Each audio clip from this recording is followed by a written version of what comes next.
buri mumayina wese umayininga project ya Pi Network ahorana icyizere cy'uko aya mafaranga tumayininga muri project ya Pi Network ashobora kuzamugirira umumaro ni mu gihe Pi ko team yaba ironshinze ku mugaragaro project yabo bagafungura icyo abenshi bategereje ari cyo full Open Mainnet. Abenshi babitegerezanyije amatsiko menshi, hari nabyo bituma birinda kugira ikosa bashobora gukora muri iyi project yatuma coin zabo cyangwa se na account muri rusange zijya mu bibazo. Maze kwakira message nyinshi z'abantu batandukanye bambwira bati hari ibibazo turi kubona muri account zacu muri iyi minsi turimo.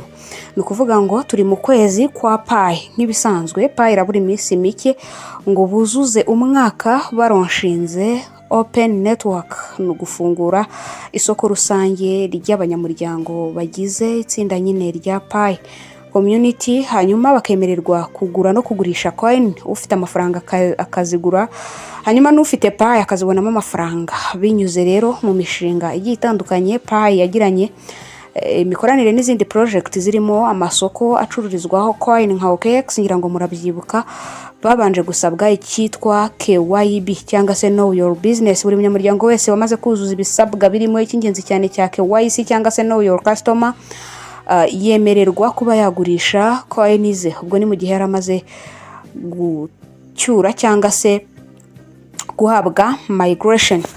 Okay, abantu benshi rero babitse Pi muri wallet kubwo kubabwira bati izo muri wallet zizakurikiza GCV, naho izo kuri exchange ntago zizakurikiza GCV. Muziki ibyo biganiro twagiye tubikorana igihe kinini tubigarukaho, ariko nanone abenshi bakavuga bati se ko mu gihe hari hafunguye Open Network nta Pi twari dusanzwe tubona kuri exchange itariki Pi ko team n'isaha batanze ko aribwo twabonye coin za mbere zageze kuri exchange. Ibingibi byaba biri guturuka byinshi nyine byagiye byibazwaho, ariko bituma abanyamuryango benshi barekera coin zabo muri wallet ya Pi.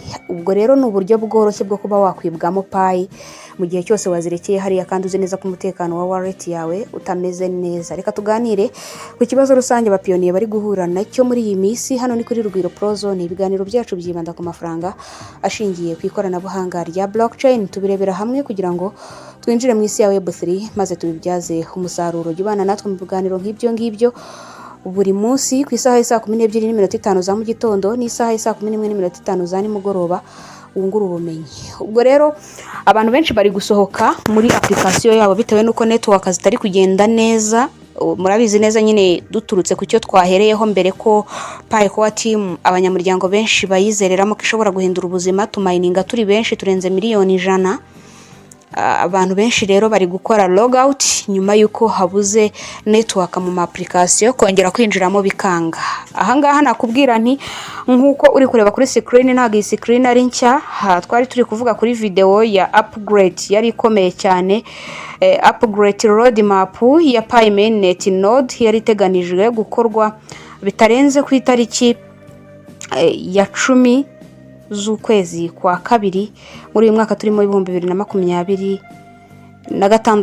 Abenshi rero babigarukaho bavuga bati ese iyi upgrade izakorwa nande? Ni ukuvuga ngo node igenewe buri muntu wese utamayiningira kuri telefone. Ntago ushobora gutunga node uyitunze kuri telefone kubera ko node ifasha mu transaction, muri speed, mu mutekano n'ibindi byinshi bitandukanye Pi yifashisha mu kugira ngo tugezeho ibikorwa byiza kandi byizewe. Muzi neza ko mu kubikuza Pi birihuta cyane ni minota mike. Abenshi rero kubera ku updatinga iyi node bari kugenda babura network muri application bagakora logout kwinjiramo bikanga. Urabyirinda cyane, tumaze iminsi tubivuga. Nubona connection nyine ziri kugenda nabi uze kuza guhindura uburyo wari uri gukoresha. Niba zari ziri kuri Airtel uzishyire kuri MTN cyangwa se ukoresha wifi, ugerageza ubundi buryo bwose ari gukora logout muri application ya Pi. Kirazira kuko ushobora kuza gufata undi munsi utari kumayininga. Gusohoka biroroshye ariko kwinjiramo biragoye. Ibyo ngibyo bigahita binjyana gusubiza ku bantu bari kwinjira kuri wallet bitewe nuko hari gufunguka ama lockup agiye atandukanye muri iki gihe turimo ugereranije n'igihe abantu bari bararokinze. Muzi ko duhera ku mezi 6, umwaka, imyaka 3 n'ibindi byiciro. Ahangaha muri Pi abantu benshi bari kwinjira nyine kuri wallet ngo ba making sure ko zazindi bari bafite zikiriho batazitwaye, nyine nta muntu wabinjiriye kuri passphrase, yashyiramo passphrase bakamubwira ngo ni invalid cyangwa se ntago ziri gukunda, ntago passphrase yawe iri kukwinjizamo, ntago bishobotse ko wakinjiramo ngo ugere kuri wallet yawe. Navuga ni buri munyamuryango wese udukurikiye kano kanya arasabwa mu buryo bwihuse kwinjira akagenda agakopiya icyitwa private key, akakibika ahantu hari secure cyangwa se hizewe, ku buryo nyine yavuga ko gifite security cyangwa se umutekano uhagije. Hanyuma iziriya private keys ziba zifite imbaraga ziruta za passphrase. Mu gihe telefone yawe kuri passphrase bari kukubwira ngo ni invalid, private keys zishobora kugufasha kwinjira muri wallet yawe mu buryo bwihuse. Ndetse ibyo ngibyo bikurikirwa na fingerprint, abatarayisetinzeho bundi buri wallet yose yakagiye igira uburyo burenze bumwe bwo kwinjiramo. Niba ukoresha private key wenda na fingerprint, hanyuma nimba ukoresha passphrase ikajyana na fingerprint, birahagije kuba wakinjira muri wallet yawe. Mu gihe cyose rero ukoresha uburyo bumwe, ni hahandi ni habaho traffic, ntabwo uzemererwa kwinjiramo. Icyo gihe bazakubwira ngo ni invalid. Hari igihe muba muri kubisaba muri benshi, system ikagenda irebamo bake bake.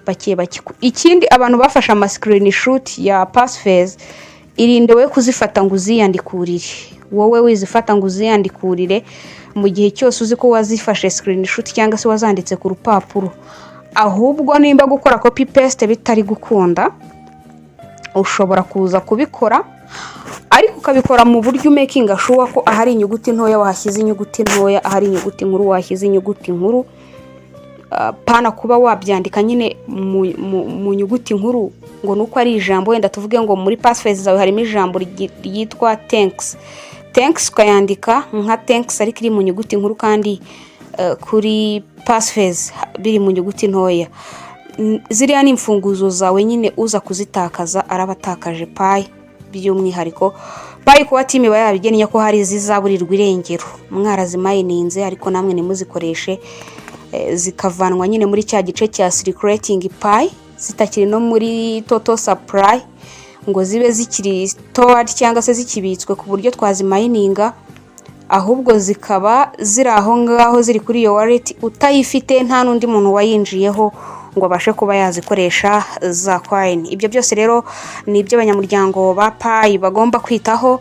Abantu bari gukomeza kunyandikira izi message bamamagara, ntabwo hari ubundi buryo, nta kindi kibazo Pi kwa team yagize, ahubwo nicyo kibazo cyuko hari igihe uri kubikora hariho traffic cyangwa se harimo akavuyo, bigatuma hazamo nyine icyo kibazo cya invalid cyangwa se no kwinjira muri application yawe bikagorana cyane. Ikindi, kirazira gukora logout muri application no mu gihe ugiye kuyikora. Reba ko kuri covering account yawe byibura wamaze kuyihuza na Facebook. Nzi ko biri muri task Pi ko team dushishikariza gukora. Gerageza urebe nimba warayihuje na Facebook kugira ngo backup yawe ize kuza gukunda kandi ikagenda neza. Nawe se hari ikindi kibazo wahuye nacyo mu bijyanye na Pi, cyangwa se hari ukundi kuntu wumva ibi bibazo byakemuka, hari uwakwandikiye abikubwira ko byamubayeho?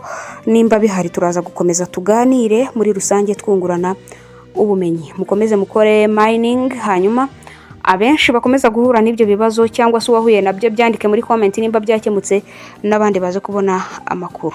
Ibiganiro byacu nk'ibisanzwe byibanda kuri blockchain. Nshimiye wowe twabanye kuva video itangiye kugeza kuri uyu munota, wakoze cyane. Ariko nakubwira ni tugira group WhatsApp ducishamo amakuru ya blockchain muri rusange. Ushobora kutujoininga urebye muri video description handitsemo, hanyuma ukabasha kujya ubona byinshi bitandukanye bijyanye n'amakuru turushaho kugutegurira. Aho kandi naho ushobora kubonera incamake y'ikiganiro tuba twakwandikiye. Muri make ushobora kudukurikira udafite wenda umwanya wo kuba wakumva ibyo turi kuvuga, uhita ukanda handitsemo ugasoma byinshi bitandukanye bigaruka kuri iyi video, ugasobanukirwa byinshi twashatse kuvuga, wenda uri nk'ahandi hantu nyine hadatuma uza kuza gukina video ngo amajwi asohoke.